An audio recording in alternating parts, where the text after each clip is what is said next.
Bonjour, bonjour. Si vous consommez comme moi pas mal de divertissements historiques ou de fantasy, vous avez sans doute déjà entendu parler d'armure en cuir bouilli. Mais est-ce que ça a vraiment existé? Vous allez voir que la réponse est très simple, mais on va développer un peu et, comme toujours, je vais essayer de vous la faire courte.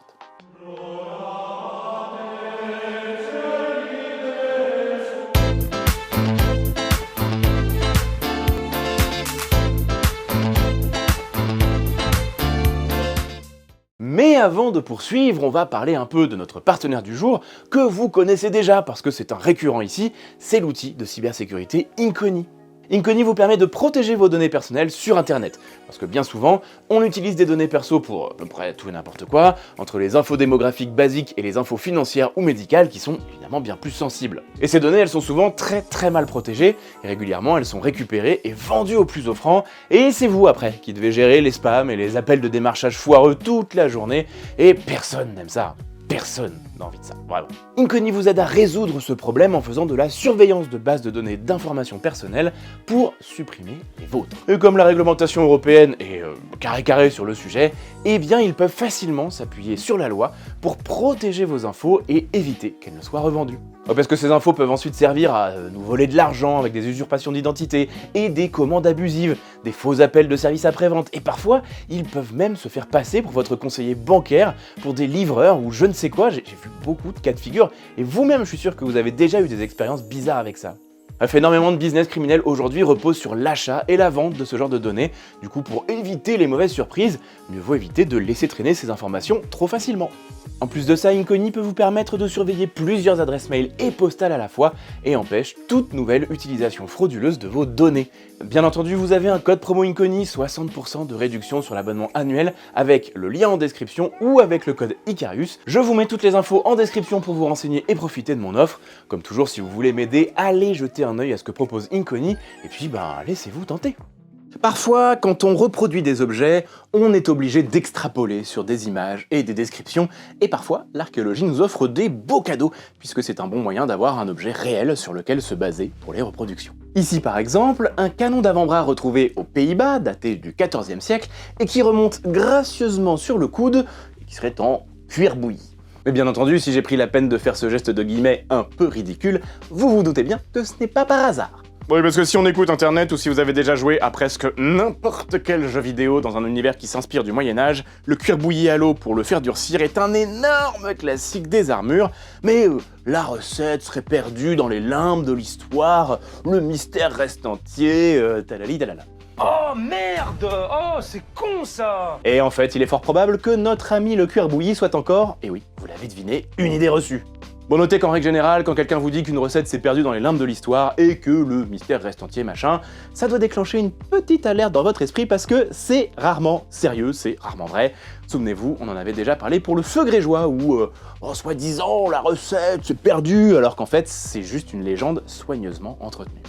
Et donc le cuir bouilli, en fait, faire bouillir du cuir à l'eau au sens où on l'entend, ça déforme et ça abîme le cuir, donc déjà, c'est très mal parti pour faire quoi que ce soit avec, et encore moins des armures.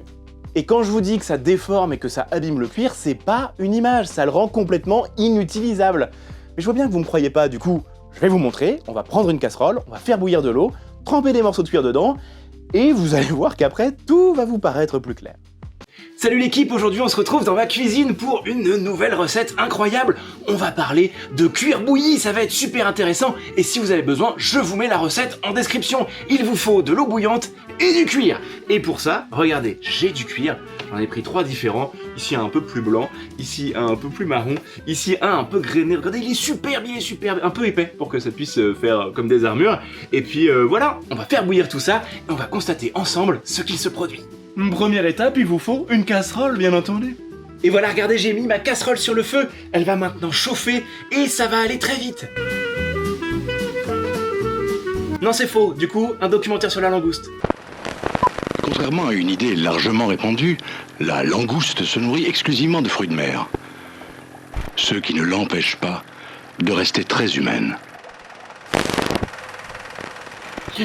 Ça y est, notre eau est en train de bouillir. Je vais donc prendre ces petites pinces afin de récupérer des morceaux de cuir que j'ai découpés dans les grosses plaques que je vous ai montrées et on va tremper tout ça. On commence avec celui-ci, il est mi-épais, on va dire ça comme ça doit être un petit 2 mm. Et on va le laisser 3 secondes. 1, 2, 3, et le résultat, voilà, c'est tout raccourni, c'est tout moche. On peut essayer avec un autre morceau un peu plus épais, celui-ci par exemple. 1, 2, 3. Même problème. Il est un peu plus épais, donc il a tenu un peu plus, mais essayons 5. Et là, c'est sur des petites surfaces, hein, ça veut dire qu'en fait, ça bouge pas tellement, pas tant. Voilà, super. Oh, ils sont allés gagner les gars, ouais, bien sûr. On va en remettre un morceau.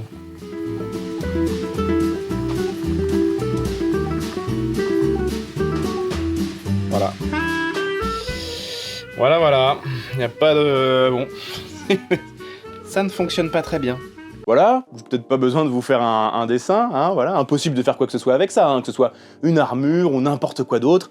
Le cuir n'aime pas trop l'eau bouillante. En plus de ça, il devient dur et cassant, autant dire que absolument tout ce qu'on ne cherche pas sur une armure, hein, c'est pas l'objectif, voilà, parce qu'on vise quand même plutôt une certaine souplesse, une certaine durabilité, la fonction d'une armure, quoi, hein, c'est-à-dire protéger la personne qui porte l'armure, voilà, une armure, quoi, ça va. Mais pourtant, me direz-vous, on a des éléments en cuir durci pour faire une armure, comme cette croupière pour cheval datée du XVIe siècle, que je trouve assez rigolote d'ailleurs.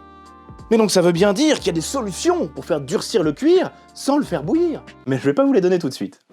Bon, cette appellation de cuir bouilli, elle n'a aucun sens, mais reste massivement utilisée, même à un niveau scientifique, et bien entendu, dans les films, les séries, les jeux vidéo, les jeux de rôle, les spectacles, bref, par absolument tout le monde, alors que ça n'a pas de sens. Le souci dans tous les exemples que je viens de citer, eh bien en fait ça reste le même et j'y suis très souvent confronté. La plupart des gens qui parlent de matériel historique ou le mettent en scène n'ont en fait aucune idée de ce dont ils parlent. Enfin si, justement, ils en ont une vague idée et se contentent de la mettre en scène en se basant sur cette vague idée et sans avoir une seule seconde pensé à vérifier, à se questionner, à essayer. Bon après vous allez me dire, c'est là que mon boulot à moi il prend tout son sens, hein, parce que il vise à remettre un peu de réalité là-dedans. En tout cas, c'est ce que j'essaye de faire. Pour vous donner un exemple, c'est comme si j'avais vaguement entendu parler du concept d'automobile un jour, que je voulais faire un film de course de bagnole, et au lieu de me renseigner sur ce qu'est une voiture, je me suis dit, je sais que ça se conduit de l'intérieur, il y a des roues, mais pas toujours le même nombre, ou la même taille, une sorte de carlingue tout en métal, et voilà, c'est forcément ça, cet objet, voilà, ce véhicule en tout cas, moi je l'imagine bien comme ça. Ah bah c'est sûr que les Grands Prix de F1 ça aurait une autre gueule avec ce genre de truc, hein, oui évidemment. Mais alors, me direz-vous, et vous auriez bien raison, c'est quoi ces trucs en cuir durci qu'on retrouve historiquement? Ces armures, ces étuis, ces écailles, c'est pas ce qu'il y a de plus fréquent, mais tout de même, on en trouve. Eh bien, c'est probablement plutôt du cuir imprégné, comme ce joli plumier italien qui date vers 1500. Le cuir imprégné consiste à chauffer une matière de manière à la rendre liquide d'abord, puis on trempe le cuir dedans plus ou moins longtemps pour qu'il s'imprègne de la dite matière. Et on ne fait pas bouillir la dite matière. Bah oui, parce que sinon, quelle que soit la matière, hein, c'est retour à la case départ du cuir racorni, moche et cassant, c'est trop chaud. En fait, le principe est le même que quand vous faites tomber de la cire de bougie sur un tissu. Ce dernier va garder une certaine souplesse, mais sera aussi plus imperméable et plus dur. En revanche, si vous brûlez le tissu, vous allez avoir des soucis. Mais tenez, puisqu'on parle de cire, c'est un des matériaux qui a pu servir à durcir le cuir. Quelle incroyable transition. Bref, moi j'avais fait une vidéo d'atelier il y a longtemps sur le sujet où je fabrique une armure en lamelles de cuir avec une démonstration de cette fameuse étape d'imprégnation du cuir par la cire liquide. Ça rend l'ensemble, comme je l'ai dit, plus solide, imperméable, tout en gardant une certaine souplesse, donc c'est très pratique. En plus de la cire, on peut également utiliser de la colle d'os, de poisson, de lapin, de tendon, de vessie, de cartilage et bon appétit bien sûr. Toutes ces colles naturelles ont des propriétés différentes, mais cela fonctionne très bien. D'ailleurs, si vous voulez tester ça chez vous, les magasins de loisirs créatifs ont encore assez facilement de la colle de lapin et de peau parfois. C'est utilisé dans la marqueterie par exemple, ou la lutherie. Pour la colle de cartilage, c'est facile à trouver. La gélatine alimentaire que vous trouvez dans tous les supermarchés, eh bien, ça fait très bien l'affaire. Parce que oui, la gélatine, à l'origine, c'est à base d'éléments animaux contenant les os, la peau, le cartilage, etc. Et la gélatine dans les bonbons, genre les oursons ou dans les pâtisseries, eh bien dans sa version la plus classique, c'est du cartilage de porc qu'il y a dedans. Hein, voilà, même si bon, aujourd'hui il existe beaucoup d'autres alternatives, et le cartilage de porc ça se fait de moins en moins. Certains pensent d'ailleurs que c'est une invention nazie, mais en fait c'est bien plus ancien. La gélatine alimentaire est aussi utilisée pour faire des blocs et des mannequins balistiques, qui permettent d'évaluer des blessures sur un corps humain parce que c'est assez proche. Mais tout ça on aura l'occasion d'en reparler parce que je crois que je dérive encore. Pour revenir à notre cuir bouilli, vous allez me dire, mais du coup pourquoi tout le monde appelle ça du cuir bouilli? Et vous auriez bien raison de poser la question encore une fois, sauf que, en fait on sait pas trop, hein, voilà, on sait pas trop. C'est peut-être parce que lors de l'imprégnation, de petites bulles se dégagent du cuir et ça rappelle l'eau bouillante, je sais pas, j'en ai aucune idée, c'est peut-être juste une idée reçue qui est arrivée dans des textes et puis qui soudainement est restée là. En France et ailleurs dans le monde en fait, il y a eu beaucoup de tests et d'expérimentations qui ont été faites à partir de plaques de cuir qu'on avait faites bouillir et d'autres imprégnées avec divers matériaux. Et le cuir bouilli ne fonctionne jamais. Et parce que comme je le disais, il est toujours plus cassant, moins souple et vraiment pas pratique, on peut rien en faire. A l'inverse, le cuir imprégné donne des résultats qui correspondent assez bien aux sources historiques et semblent très pratiques. Donc voilà, pas de cuir bouilli, les amis. Mais c'est simplement une pure question de physique des matériaux. Si vous faites un simple parallèle avec votre peau, parce que c'est aussi une forme de cuir, avec de l'eau chaude, ça va, avec de l'eau bouillante, bonjour les dégâts. Non, là c'est vrai que je suis pas sûr de ma métaphore, mais voilà. Bon alors figurez-vous que je voulais apporter quelques précisions, mais il fait beaucoup trop chaud dans le studio pour pouvoir tourner, puisqu'on est en pleine canicule, donc je suis allé dans la forêt, et je profite d'aller au sport pour vous raconter ça. Bref, il y a quelques utilisations qu'on appelle aussi cuir bouilli, et dont je n'ai pas encore parlé, à savoir, vous avez beaucoup d'objets qui en fait utilisent de l'eau chaude pour former le cuir. Parce que quand vous utilisez de l'eau chaude sur du cuir, le cuir va devenir plus mou, plus malléable, et donc vous pouvez assez facilement lui donner des formes. Et donc c'est comme ça qu'on va faire des pochettes, des holsters pour des armes, ou des étuis de couteaux, des choses comme ça. Donc ça s'est beaucoup pratiqué dans l'histoire, et ça se pratique encore dans comment dirais-je, le travail traditionnel du cuir. Vous avez certaines phases qui nécessitent de mouiller le cuir avec de l'eau qui peut être tiède, mais surtout pas bouillante. Chaude généralement on évite, bouillante surtout pas je vous l'ai dit, mais tiède c'est bon et ça va aider un petit peu à travailler le cuir. Vous avez un exemple très connu aussi qui est celui des piquets à bœuf. Bon, les piquets à bœuf vous connaissez en réalité, mais vous le connaissez plutôt sous le nom de casque à pointe. Ce sont les casques des Allemands emblématiques du début de la Première Guerre mondiale. Voilà, le casque allemand à pointe, quoi, il n'y a pas de... Je vous mets une image à l'écran. Mais voilà, ces piquets à bœuf, en fait, ils sont à la base en cuir. C'est du cuir qui est formé avec de la vapeur. Et on va presser le cuir avec de la vapeur sur des formes des moules qui vont créer ce fameux casque allemand. Et ensuite, par-dessus, vous avez une laque surprotectrice et parfois des rajouts, des décorations, la fameuse pointe, etc. Donc on appelle ça des casques en cuir bouilli aussi, mais... à aucun moment c'est du cuir réellement bouilli, c'est plutôt du cuir qu'on va former avec de la vapeur. Ah la montée!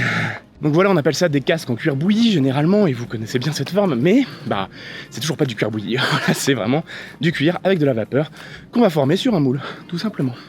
Donc toujours pas de cuir bouilli, mais vous voyez que l'eau et l'eau chaude, de manière générale, peut quand même... Enfin, le chaude, tiède, l'eau à température ambiante en ce moment avec la canicule, bref, ça peut vous aider en fait à former le cuir et à travailler le cuir, et tout ça, ça a créé un petit peu des mécompréhensions dans notre fameux cuir bouilli.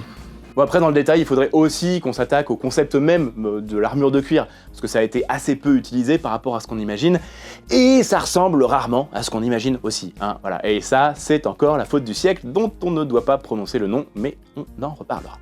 Mais comme ça se disait dans Qui veut la peau de Roger Rabbit... Térébenthine, acétone, benzène. Il appelle ça la trempette. Oui, alors non, c'est pas la même matière du tout, mais ça fait à peu près les mêmes effets que le cuir dans l'eau bouillante, et ça, c'est déjà pas mal. Voilà. Allez, abonnez-vous, et on se retrouve bientôt pour une nouvelle vidéo, mais d'ici là, n'oubliez pas que l'histoire est vivante.